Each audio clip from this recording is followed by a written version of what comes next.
Guys, welcome back. It's Mike here with Grow Indoors 365. I know I've been going for a couple of weeks now, but I wanted to bring you, I wanted to shine some light on what it actually takes on growing an indoor, maintaining and consistently growing indoors. Everything that I currently have kind of set up and laid out right now, I want to show you, I want to bring you in the forefront of what it takes to consistently keep up with an indoor grow house. All right, come with me now. Now, as you can see here's what I have going on right now. These are all different types of lettuces and a little bit of basil I'm throwing in there. I actually realized that I have a lot of older seeds. By the way, before I go on, I apologize about the intro earlier. It's so dark. I'm going to have to maybe invest in some lights. That's why a lot of times you guys catch me doing like a point of view right into the tent, because unfortunately I can't get the light that I want to be able to really show myself in the camera in the certain points and in the certain areas where I am. I can't give you a good shot because it's so dark, and unfortunately my camera, I don't know, it doesn't like raise its brightness to a certain degree where it's really good quality. But anyway, okay, we're going off topic here. Let's really quickly go over what's going on in the tent, and then let me take you on what it takes to keep growing inside.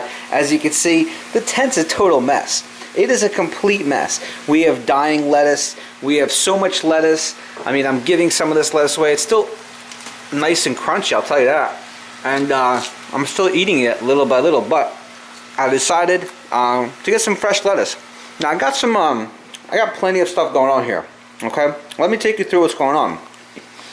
So, here's a dish of a bunch of newly germinated seeds.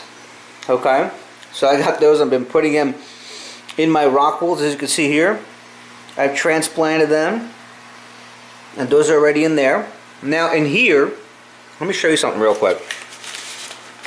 I mentioned this before in one of my previous videos, and I talked about pelleted seeds. Okay, I should have been a little more prepared. Okay, let me put the camera down for 1 second actually. Now, here's what I wanted to show you guys. This is what pelleted seeds look like.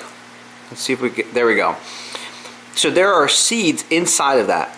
Okay, each one of these pellets has a seed inside of it. Basically the same way that I get, as you can see here, you see those little seeds at the bottom there?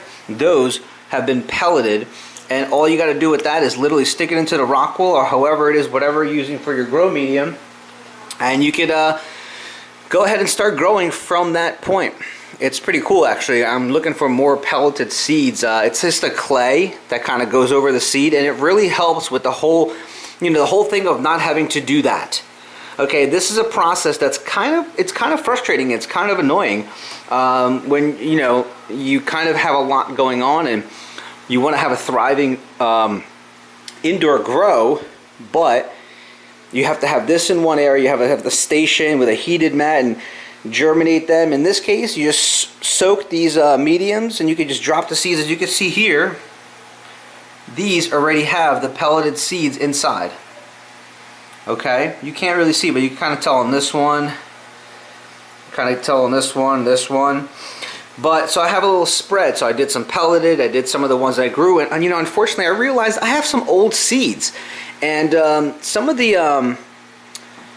my seeds are just not germinating properly. Like I did like a ton of basil. I wanted to grow a ton of basil just now, and unfortunately I checked the date, and I actually bought the seeds earlier in January of 2017. So it seems like over a span of a year they kind of dull out, they kind of just get bad, and unfortunately they just end up not germinating properly. So I have to re-up on a lot of seeds, and I'm probably going to do that in the next week or so I can get a really full grow tent or 2 grow tents in the upcoming weeks. Now, so you guys know what's going on with this. We're just doing a ton of new lettuce and a couple of basil things.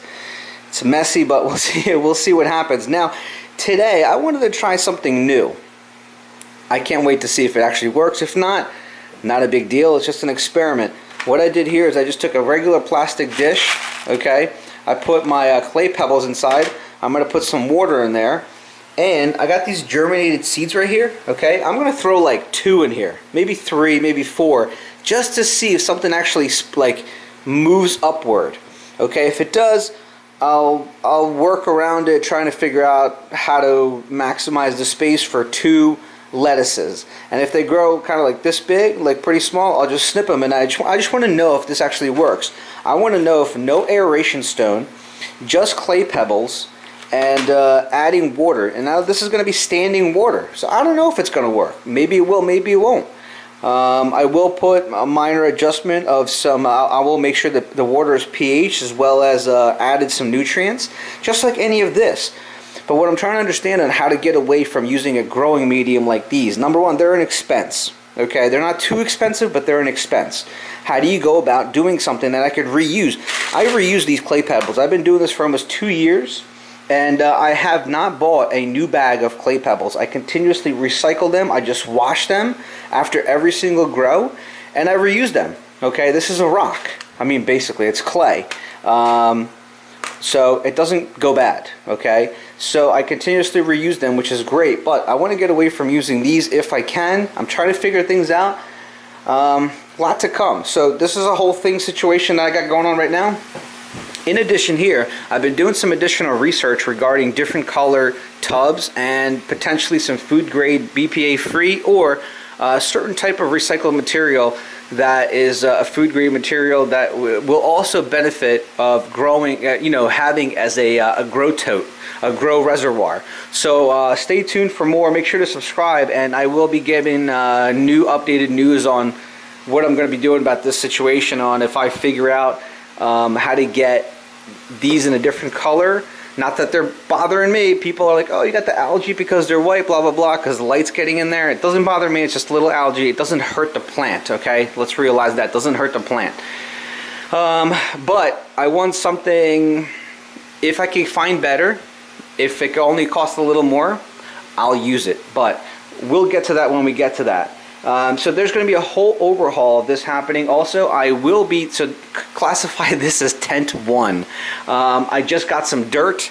I will be doing my first dirt, what are they called? Microgreens, okay? I have dirt, and I will be planting my first microgreens very shortly. It could happen today if I have time, and I will make a video for that as well. But this is what's going on today. I think today is like maybe the 25th, the 26th. It's a Sunday, and that's really it. I just wanted to give you guys a quick insight of what's going on inside my tent, and that's it. I hope you all having a great weekend. Hope you guys had a great Thanksgiving. And that's really it. Hope you guys, actually, the guys that are growing indoors, did you eat your own veggies? Comment down below. Make sure to give me the thumbs up and subscribe and share this video. But the guys that are, whoa, parsley leaf. I'm going to eat that right now. For you guys that are growing indoors, did you eat your own lettuce? Did you make a huge salad for you and your family during the Thanksgiving holiday? Also, what I want to know, are some of you guys plant-based? Like, are you guys not eating meat at all? Are you vegetarian? Are you pescatarian? Are you vegan? Let me know down below. I want to know some people that are really thriving to be on a plant-based diet. I've been doing a ton of research recently on just a straight-up plant-based diet. I've been talking about this for a while now, and I honestly want to go full plant-based. I don't know how I'm going to achieve it. I really want to do it.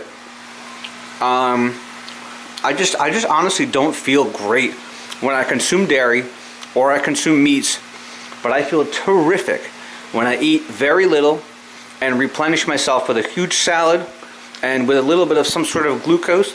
But overall, I really want to get away from that lifestyle of meats and dairy and just go full plant-based. This is something that, even though I've been growing for quite a while, it's something that I've been thriving to, I don't know, something I've been talking about for so long, but I have not been able to achieve. I started earlier in this year going pescatarian, but I didn't go the full year. I kind of got bored. Every time you go out to eat, there's like nothing available for you to eat. That's my little cat. That's my little Gambit. What's that? Say something. Gamby. He's so cute. But anyway, Also, this bucket right here, I just keep it right here during the time when I'm soaking these. So these are actually they get soaked, and this is pH water, and it's got a little bit of my Clonex in it, which promotes good root growth, and we want these growing mediums to soak that in, so that it provides an additional thriving root to when these guys are getting settled in. And that's really it. So I'm going to finish it up right here. Again, I hope you guys had a great Thanksgiving. So, sorry about rambling on. I haven't talked to you guys in quite a while. Also, I got to figure out how to get, face on with the camera in a better light situation where I could talk to you guys and answer questions and stuff like that. But again, thank you so much for watching. Thanks for subscribing. Make sure to hit the subscription button. It's right here. Okay, right over here is where it is. Make sure to hit it, and I will see you guys soon. Thanks again for watching.